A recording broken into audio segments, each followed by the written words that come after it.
Dick Barnes taught me a long time ago that when you find that gem of a team member, you pay them more than anybody else will pay them. You give them a nice place to work and you care for them and they'll never leave.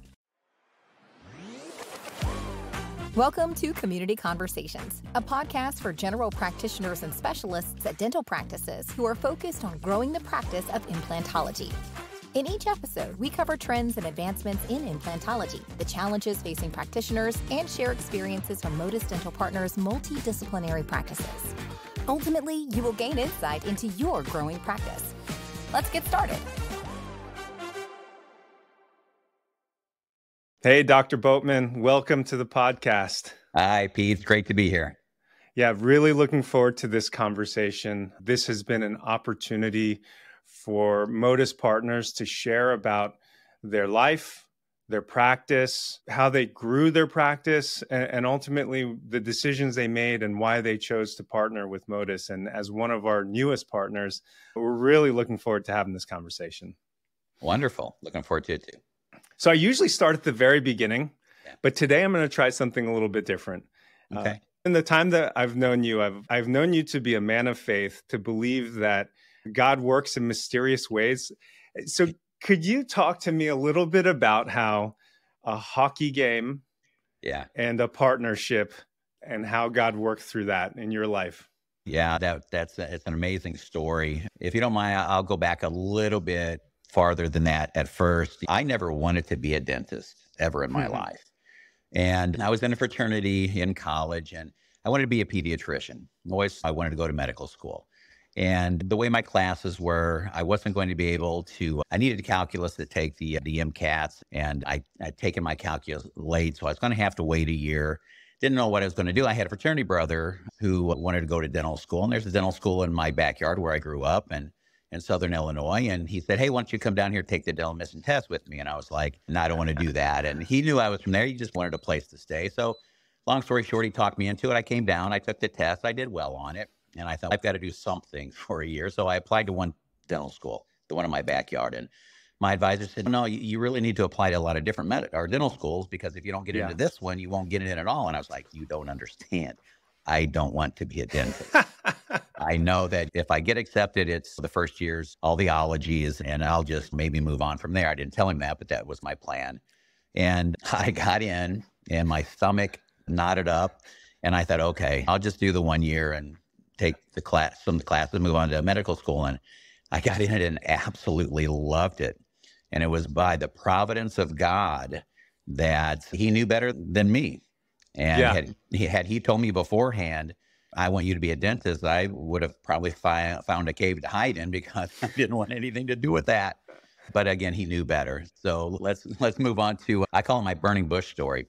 Yeah, so I started my practice. I always knew I just wanted to start my own practice. And I borrowed $2,000 from my father-in-law at the time. And I built this little tiny office, and I had no patients, not even one. Yeah. And I put together 10 charts with some little stickers on it and put it on the shelf. So first person that walked in there wouldn't think, I'm the first one. I don't know if I would be the first patient here or not. Putting a couple dollars in the tip jar. Yes, exactly. Not the smartest thing I ever did in dentistry. It was very slim at first, but I found a great mentor to begin with, Dr. Dick Barnes, who is now gone. He was my first mentor and really helped me a lot. And then so I ended up building a practice at that time. This was back in 2015, that we were depositing around $3.5 million, which was a lot for a regular dental practice. And I needed somebody because I was so busy. Right. So I was asking a few reps, do you know of anybody who might be interested in? I got Jordan's name. The rep said he was relocating from Eastern Illinois, and he was going to come into this area. His wife wanted to be closer to her family. So I called Jordan, talked to Jordan, and we decided to meet. So he stopped by the office. We thought we were going to just talk for 15 minutes. We talked for 2.5 hours and decided right there, we're doing this. We're going to do this. So we started negotiating, and I had never hired an associate before, and Jordan had worked for Heartland. And so he wanted a car, and he wanted an allowance for this, allowance for that. And we were supposed to have dinner one night, and I was like, maybe we just need to cool this for a little while. Right. So my wife and I had season tickets for the St. Louis Blues. So we decided, let's just go to the game that night. So we went to the game and we're sitting there and a couple sits down next to us. I didn't really notice. And my wife elbows me in the ribs. And I was like, what? And she said, is that Jordan?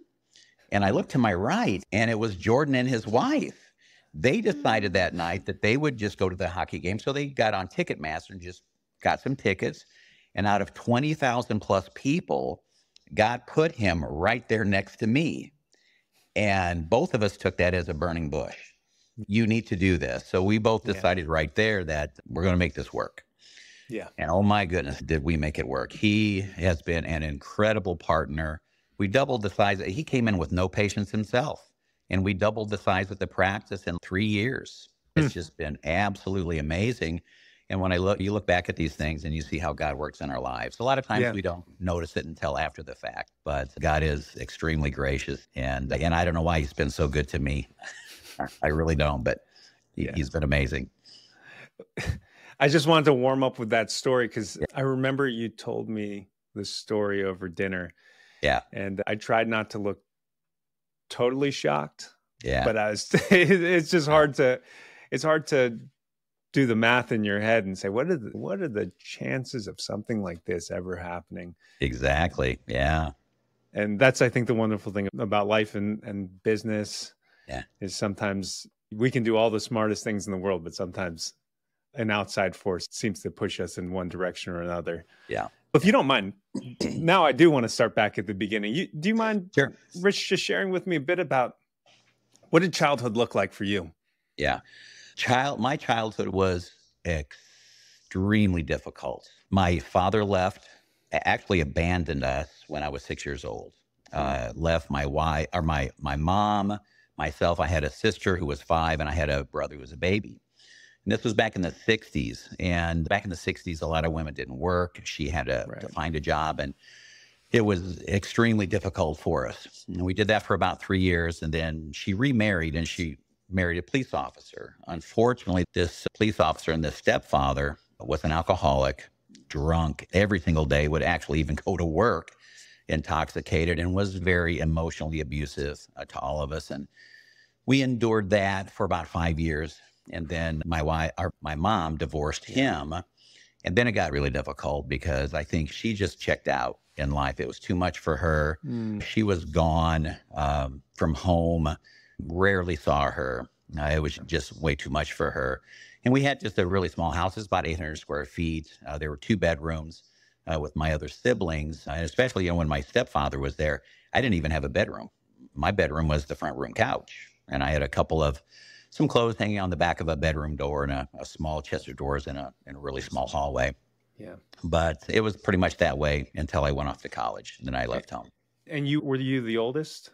I was the oldest. I went to work in a grocery store when I was 16.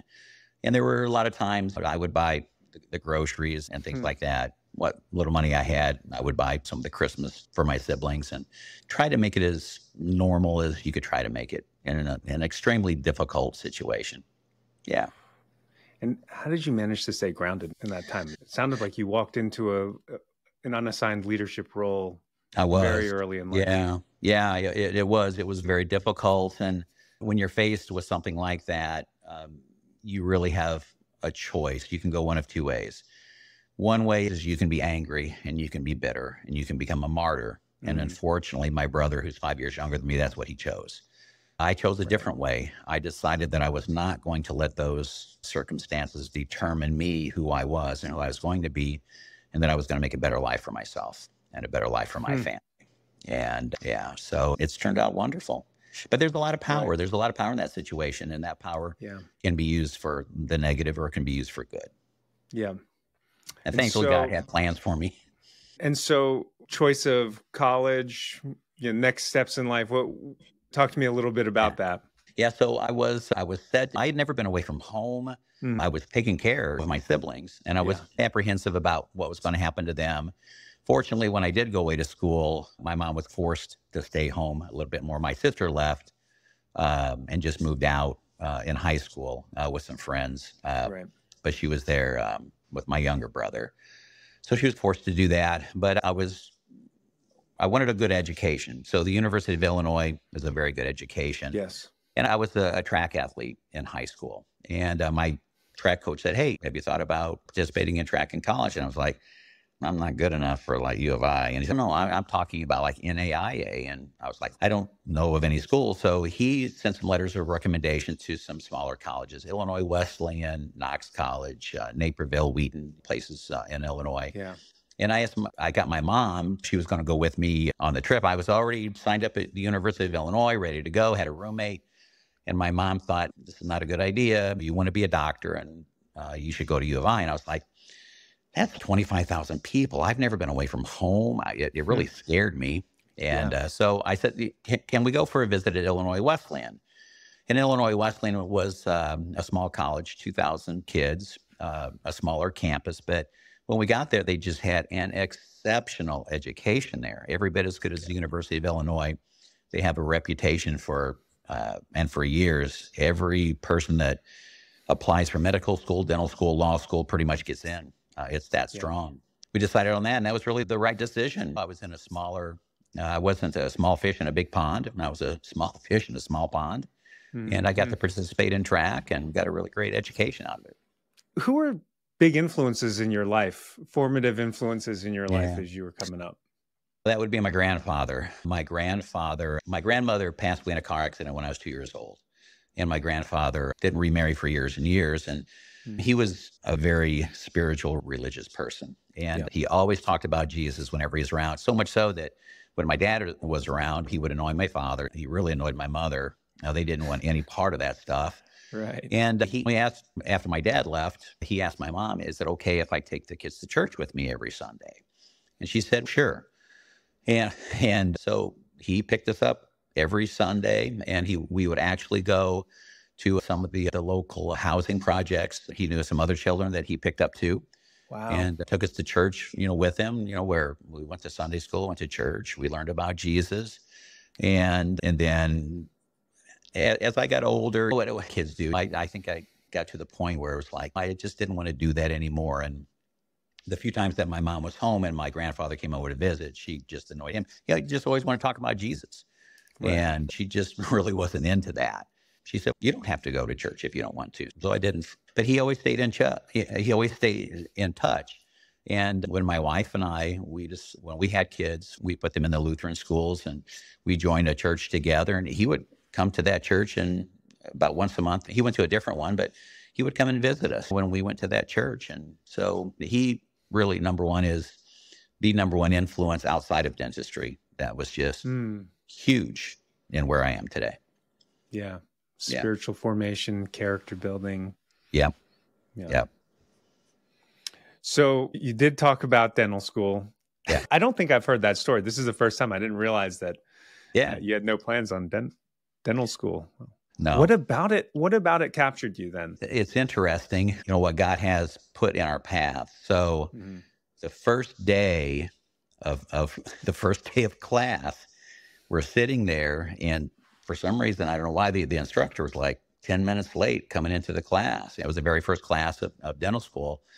And so this guy gets up. He goes to the front of the class, Pete, and he says, my name's Larry Crocker. And he goes, this is the saddest song I know. And he starts singing a gospel song. I remember thinking, who in the world does this?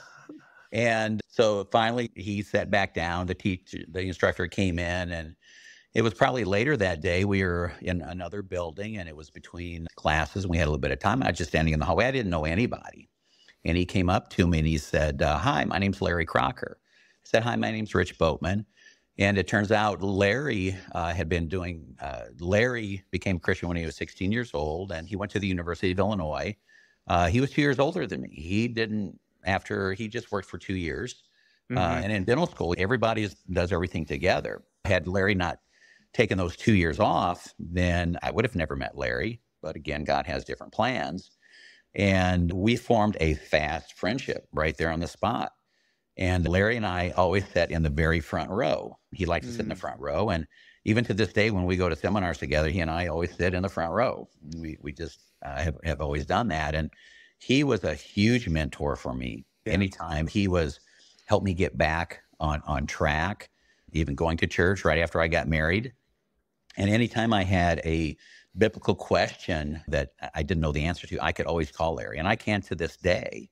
I've done so much Bible study myself now that I pretty much know what the answer is going to be, but I still like good, wise counsel. And we'll sit and talk about those things. And he had a back injury and he had to retire in 2007, but we've still been friends, best friends to this day. And he was the other huge inspirational figure in my life.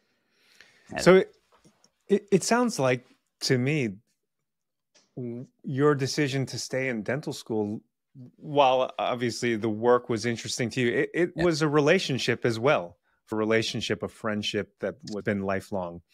It was. I remember his eyes, Pete. I remember one time we were sitting in class and I just looked over at him and he is so full of spirit. I describe it like his eyes were like headlights on high beam.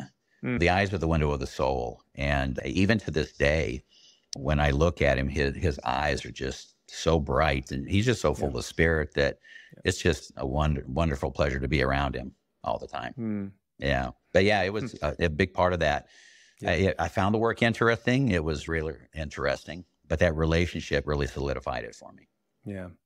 So you start off, enter into private practice, have 10 records behind you. Yeah.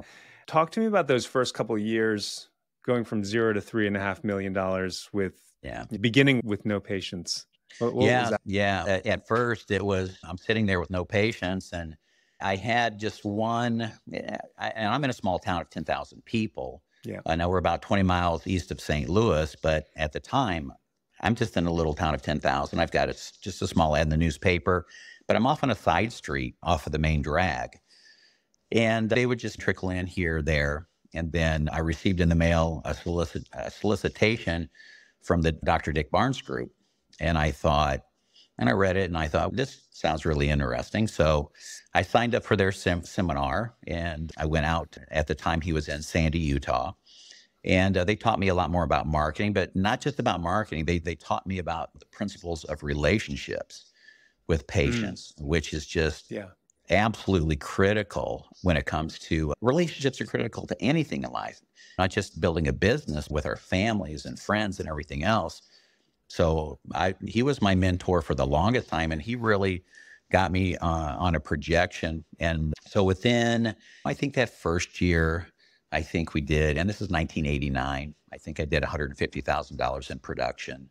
And then after that, each year, it just doubled and doubled.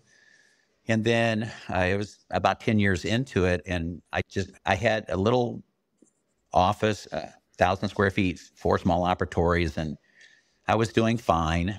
But there was that small, still voice inside me that said, you need to move this practice. So there was just right down the street. I think I showed you guys because the day that you were there was the 35th anniversary to that day that I had opened my practice. And you could actually see that little office down that side street. And so I built a new office there that had 6 operatories instead of 4. And it was like, it opened a door. I had people coming in, they were like, how long have you been in Troy? And I'm like, I've been here 10 years. And they're like, where? I'm like, it was right there on Bard, right down there. You can see it from there. And I had a newspaper ad in every week, but a lot of people didn't know I was there until I was on the main drag. And so we continued to grow. So I added on an addition that put 4 more operatories on, a small conference room, some more administrative space. And then I found Dr. Woody Oakes, who was with Excellence in Dentistry. Woody has passed away, but Woody was another wonderful mentor that taught me a lot about relationships also with patients. One of the things that the best thing he ever taught me was you start that relationship before you even meet the patient. So when we have a new patient, I call that patient the night before and I say, hi, this is Dr. Boatman. Is this Mrs. Smith? Hi, Mrs. Smith. My staff tells me you're coming in as a new patient tomorrow morning. I just wanted to give you a call, let you know I'm looking forward to seeing you. Was wondering if you had any questions or concerns about your appointment. And they're just blown away by that. Just nobody calls them. And sometimes they have some questions, sometimes they don't. And then they come in and they meet you. And we call all of our post-ops. If anybody gets a shot in the office, we call them that evening. And like, hey, Mrs. Smith, this is Dr. Boatman. I just want to make sure you're doing okay. And they're appreciative of that.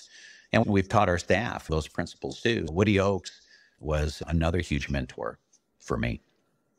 You And then then we continued to grow, and I was just so busy, I just couldn't do anymore. So Jordan came on, and Jordan came in with no patience at all either. And Jordan had kids, and Jordan had a busy practice in Eastern Illinois, and he took a risk, and God just did amazing things with it. It just grew and grew, and the two of us knew that we were going to need some more room for expansion, and we knew it would probably take about a year. So we had the vision, and so we added the second edition on that added 4 more operatories, a second-story conference room, break room, kitchen for the staff, some more administrative offices and things like that. And now we have some IV sedation suites, and we continue to grow. And there's a small chiropractic office that we owned that we bought so that we'd have more parking. And that chiropractor moved out a couple of years ago, and the building inside was kind of ratty. So we just totally gutted that. It's sitting there. And as we continue to grow, we're going to put 4 large sedation suites in there. And that's going to be, we're going to call that Troy Family Dental Center for Advanced Oral Reconstruction and Robotics.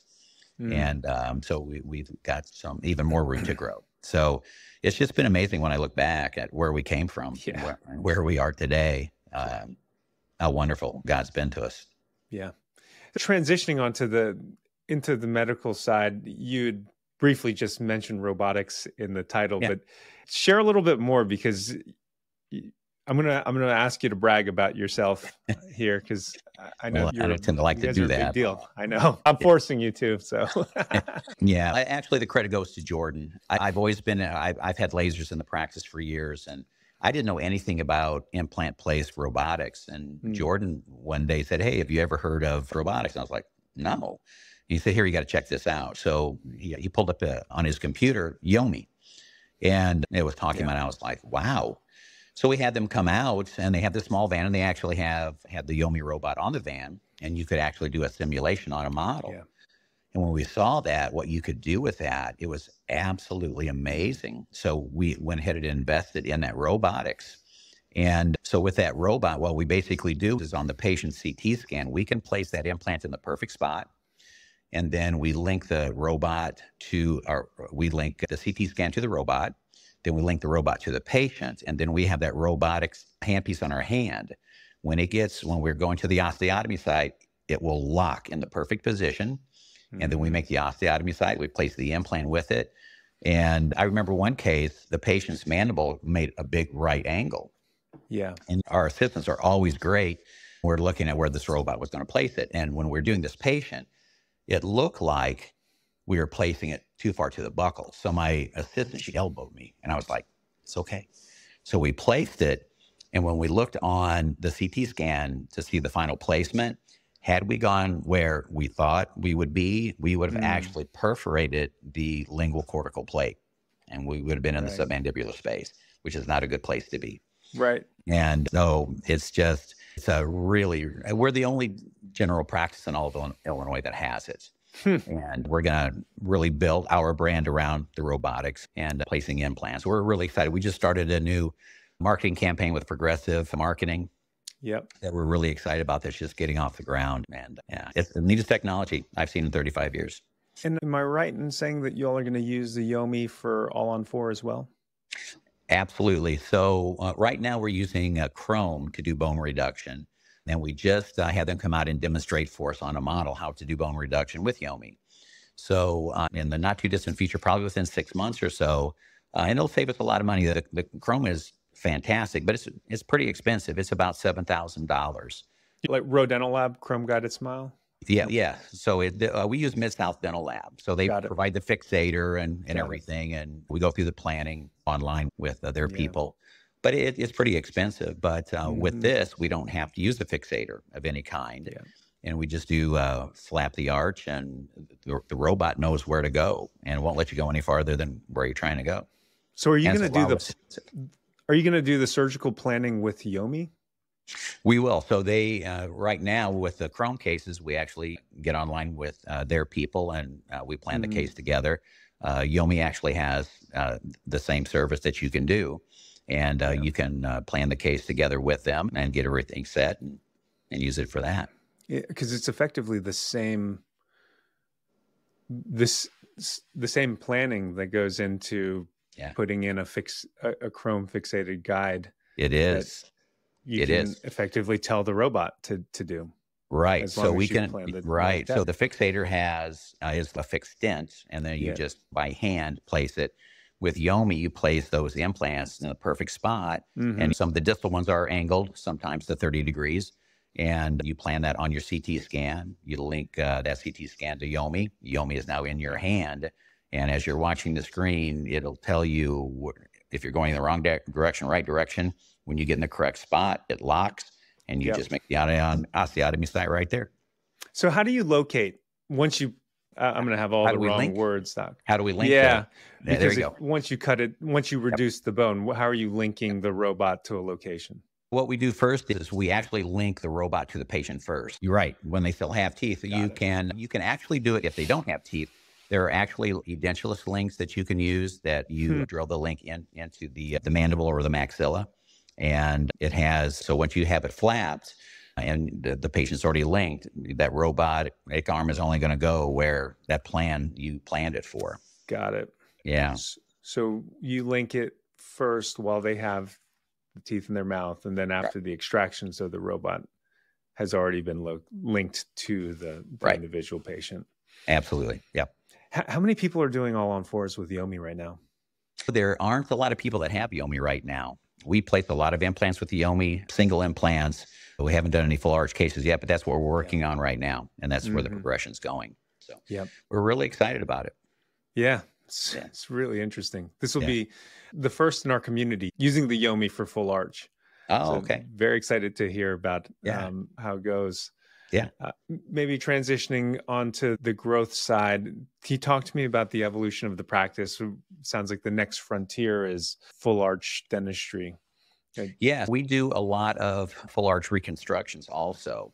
And sometimes the patients come in and they think they have a terminal dentition, but they really don't. And really, they just need a full arch reconstruction. Their periodontium is still beautiful. It's intact. And so we have a fee for a full arch reconstruction that is very similar to what a full arch all-on-X case would be. Yeah. So the patient, they make that decision, which is a little less surgery. But there are so many patients that come in that have terminal dentitions, and that's why they're there. And we've always been known as Troy Family Dental. There's always a bread and butter practice, some crown and bridge. I got into doing implants in 2011. Jordan was doing them, and Jordan and I we love to do implants. And even before we decided to partner with anyone, we knew we wanted to grow that side of the practice. Yeah. And so we've got some really neat plans to do that. You were talking about, you knew you wanted to grow implants before you partnered with MODIS.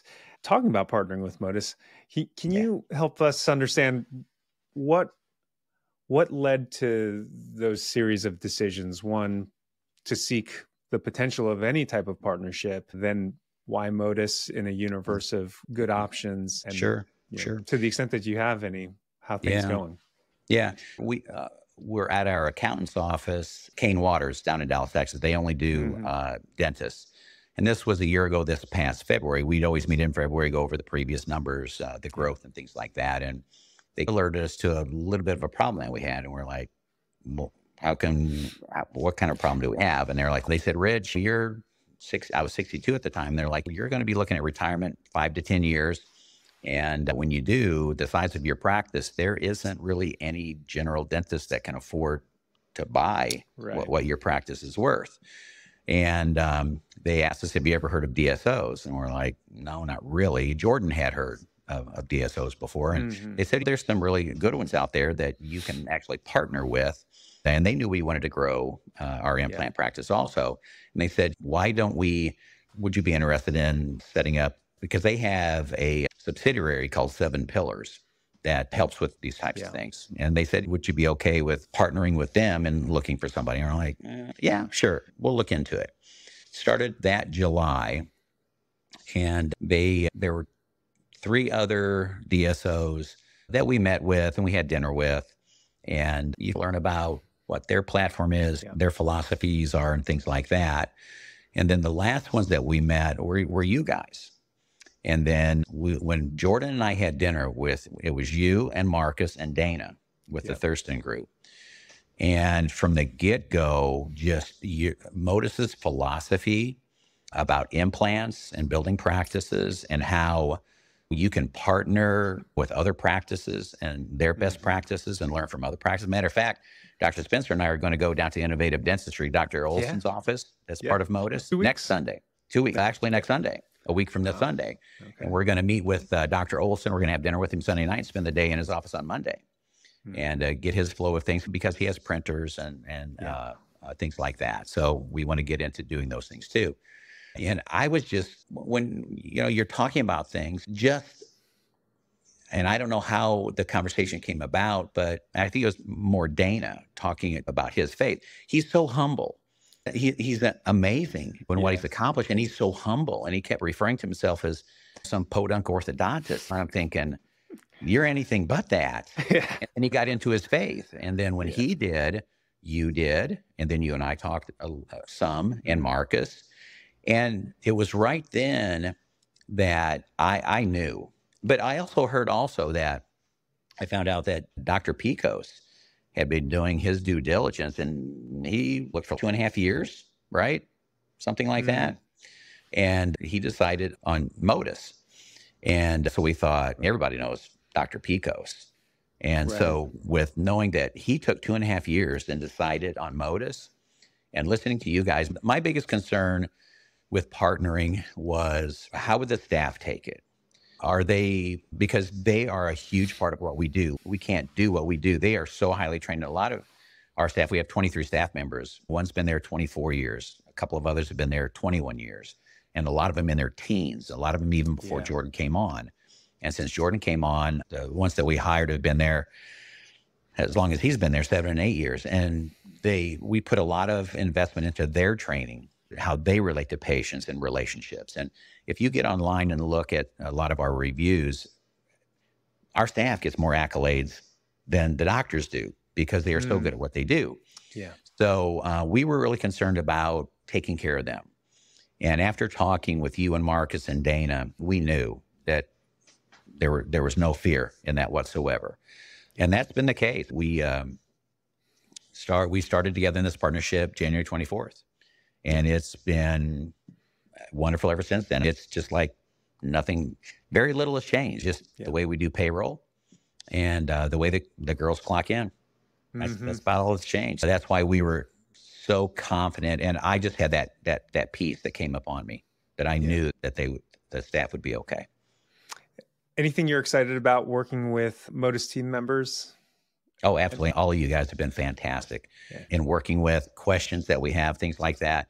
We are so excited about the growth of our practice in implants. Just by going down and talking with Dr. Olson at Innovative Dentistry and running things by marketing-wise with Sarah. She's fantastic. Alexis is wonderful too. There's so much help. We're not alone. It's going to be so much easier to build an even bigger, more wonderful practice when you have a community of partners together where we learn together and we teach each other. And that's the most exciting part.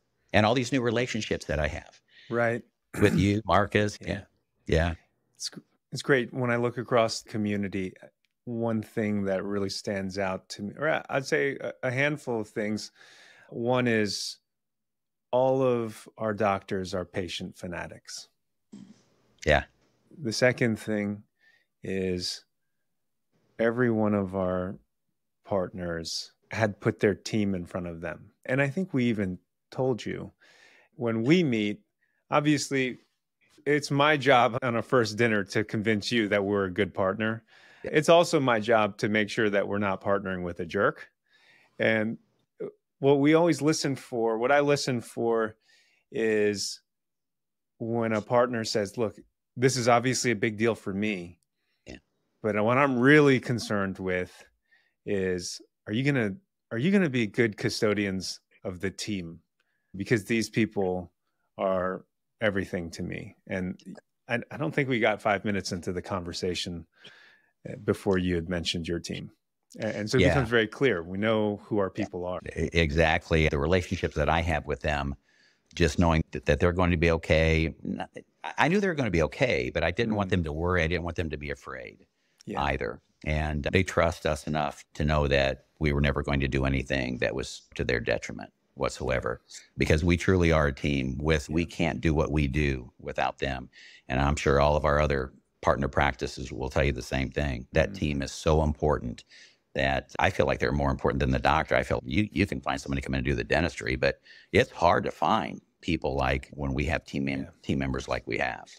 Talk to me a little bit about the leadership dynamic within the practice. It is both a team and a family affair, if I remember correctly. Two daughters work in the practice. I do, and that's been one of my greatest blessings is my two oldest kids. Megan, she's worked up at the front desk for 13 years. Amanda, one of my assistants, she's been back with me for 13 years also. And just to be able to see two of my 6 children every day has just been an amazing blessing. But the staff that we have, Dick Barnes taught me a long time ago that when you find that gem of a team member, you pay them more than anybody else will pay them. You give them a nice place to work and you care for them and they'll never leave. And that's very true. And that's very important. We've gotten some really great gems from other practices where they wanted to leave and they came to our practice. And it's a great thing for us, but it's a really sad thing for the other practice because I don't think they realize what a gem that they lost in that person. You can feel the level of engagement with your team. When we were there, everybody, and I think I told you this, when we came for the welcome meeting, the reason why a team treats people like myself well during a welcome meeting has very little to do with me and everything to do with them extending trust through you. They trust you. And so they gave us a chance. Yes. And so it was ours to not screw up instead of once in a while you get in and you realize that the starting point is an uphill battle. But we had the pleasure of coming in to a team that had just such a high level of trust. And it was us to be good custodians of the team and continue to extend that trust and relationship going forward. So a couple questions, maybe moving into a little bit more personal and then we can wind it down. But I'm conscious of the fact that we've now talked for about 43 minutes, failed to discuss a key component of your life, which is your wife. Yes. So I'd love to hear a little, if we could rewind this story, and I'd love to her into this story. Yeah, she is my everything.